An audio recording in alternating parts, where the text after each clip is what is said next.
Welcome to our channel. Today we how to enable health insurance deduction setup in TurboTax for self-employed step by step clearly.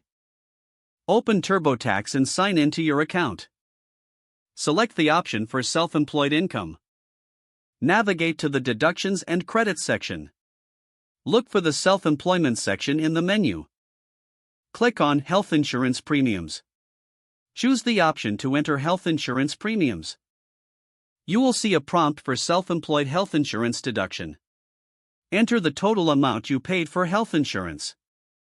Make sure to include premiums for your spouse and dependents. Confirm that the entered amounts are correct.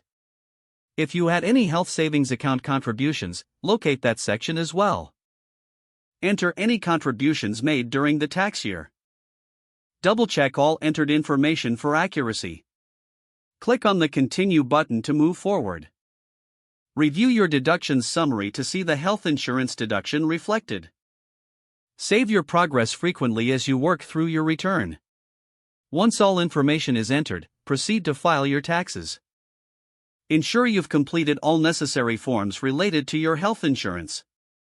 If the page does not load, refresh the browser or try again in a private or incognito window. Make sure you are using the correct email address, then retype it carefully to avoid small typos.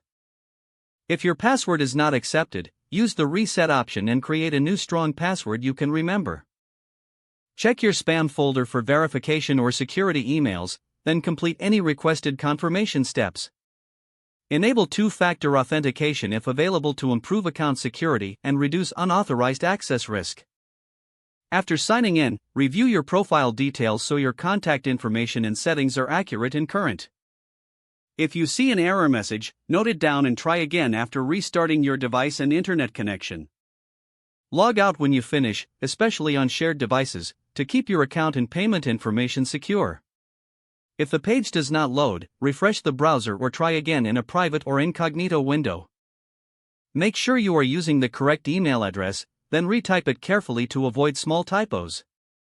If your password is not accepted, use the reset option and create a new strong password you can remember. Don't forget to like this video and subscribe to our channel for more step-by-step tech guides.